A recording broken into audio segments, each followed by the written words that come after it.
Hello, everyone. Welcome to the 1997 Royal Rumble.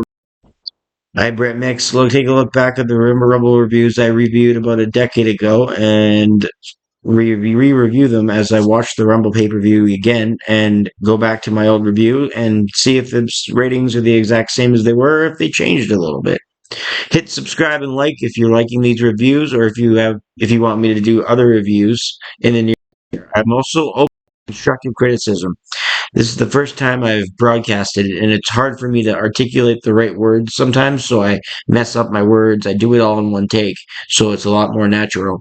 But I don't have the fancy equipment right now, but any constructive criticism you could give me in the comment section, I'd be sure to take, and I would love it. I would love a like, a subscribe, and a comment. Say, do more of this, do or don't do so much of this because I have a wrestling knowledge for the past 30 years, just like I'm sure so many of you have, maybe for 40 years, 50 years, maybe for 10. It's not about how many years, it's about how the quality in those years. And I've got 3 decades of nothing but quality, and I used to write reviews for a website. That's where I base my Rumble reviews off of, and now I'm just trying to hit this thing up on YouTube. I'm trying to maybe grow an audience this way. So please do help the algorithm and hit like, subscribe, and leave me a constructive criticism. I would be more than open to seeing it. Anyways, let's kick this thing off because this happened from San Antonio, Texas, in the Alamo Dome. 60,525 fans attended. This was the 10th annual Royal Rumble. Vince, JR, and the King did commentary, and this is the only time in the history of the Royal Rumble where Vince, JR, and the King were at the three-man tandem for the Rumble event. Hard to believe, but if you look back at Royal Rumbles, guys like Roddy Piper, Mr. Perfect, the Million Dollar Man were all did side commentary. So it's not hard to believe when you remember the facts, but when you consider that Vince, JR, and King was a staple at one time for a few years, it's kind of bizarre to see them only at this event doing commentary. Before the night's action took place, we saw tons of local Mexican AAA promotion wrestling matches getting a chance on the big stage. Venom, Perro Aguayo Jr., the late Perro Aguayo, defeated Maniaco and Mosco del Merce at 10 minutes. Then Octagon Blue Demon Jr. and Tinoble Jr. defeated Heavy Metal Albismo Negro and Hysteria. Mascarita Sagrida and La Parquitira defeated Mini Mankind and Mini Vader. Okay, so looked like there was a few matches of that type of nature before the event started. Well, listen to me. I watch a Royal Rumble from Vince McMahon on commentary, and now I'm sounding like him by saying things of that nature. That's a Vince McMahon line. This is what happens when you go back and watch these shows. The opening contest here was an Intercontinental title match. Hunter Hearst Helmsley and Goldust. Goldust won his first Intercontinental title at last year's Rumble, and Hunter Hearst Helmsley was in the free-for-all at last year's Rumble.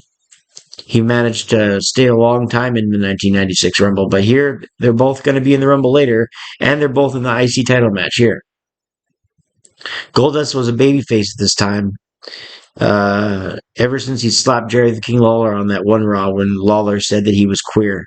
He gave him a big slap, and he went, "No!" And the fans cheered. But nonetheless, Helmsley was the good heel here. Marlena was in his corner. I believe it was Marlena, because, yes, it was.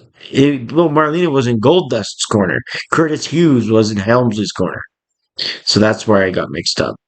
This was a match that went all the way to the outside and then back into the ring. Nice psychology, a little bit overbooked at times. A lot of back and forth. Offense kept the match entertaining. In the end, Helmsley retained the IC title at 1650 with the pedigree. Very solid opener. Again, nice psychology. Hunter and Goldust are two veterans in the ring.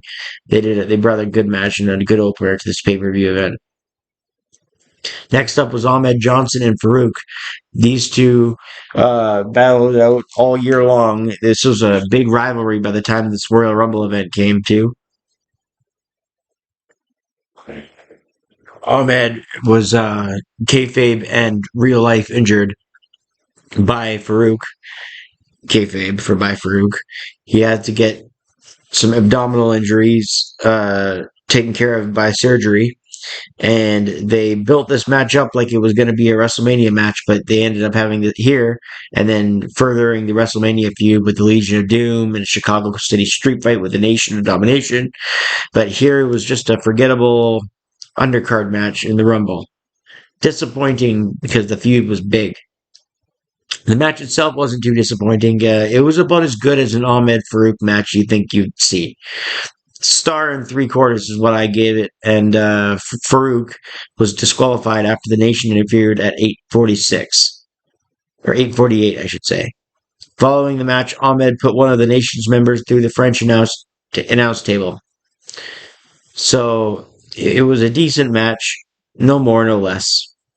Next up is The Undertaker and Vader. Pretty good big man slugfest early on, and these two worked pretty well together. The Undertaker and Vader would both later appear in the Rumble match.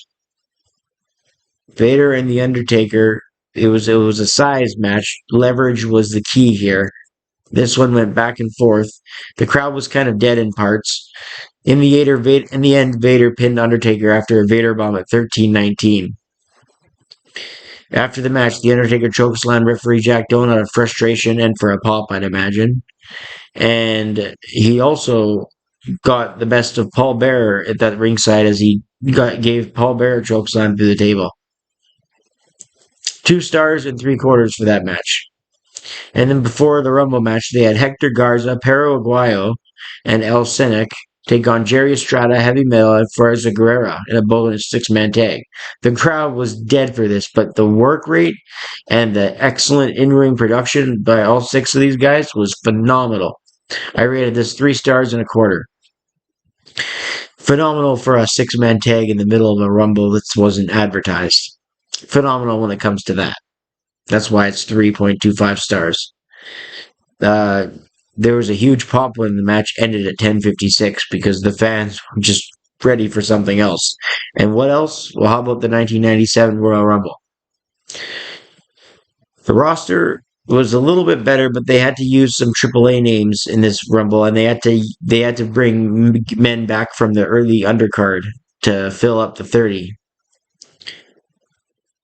The order of the men that came out was Crush, Ahmed Johnson, the fake Razor Ramon, Phineas Godwin, Steve Austin, Bart Gunn, Jake Roberts, the British Bulldog, Piero, the Sultan, Mil Mascaras, Triple H, Owen Hart, Goldust, Cybernetico, Mark Mero, the Latin Lover, Farouk, Savio Vega, Road Dogg, Bret Hart, Jerry Lawler, the Fake Diesel, Terry Funk, Rocky Maivia, Mankind, Flash Funk, Vader, Henry Godwin, and The Undertaker. Look at those last 10 names.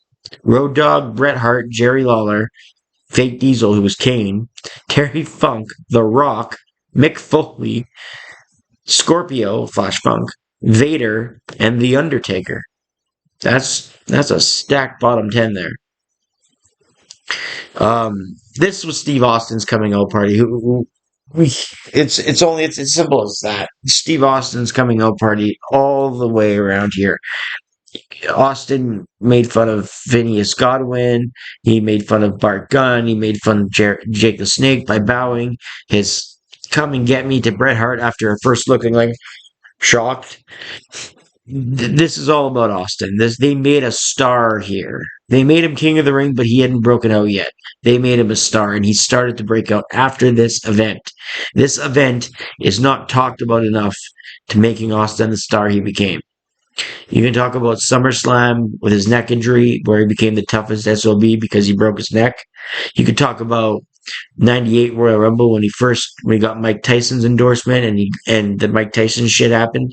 You could talk about WrestleMania where the Austin era began. You could talk about his first stunner on Vince in September of '97, but his Austin 3:16 speech, but Royal Rumble '97 was a huge turning point. Austin would later headline the next 2 pay-per-views after this, and 3 of the 4 next, if you counter it a Cold Day in Hell. WrestleMania 13, that's a co-main event for WrestleMania 13, let's be honest. And In Your House, Fatal Final 4, Austin was one of the Final 4. So this is a coming out party for Austin, and that's why it's remembered because it wasn't the best paced match, and some entries were just like, all right, let's go. And even the clock didn't work at the beginning, but all in all, this was a great match when it comes to talent involved, and it was a great Rumble match when it comes to building a star like it did Steve Austin. The match ended.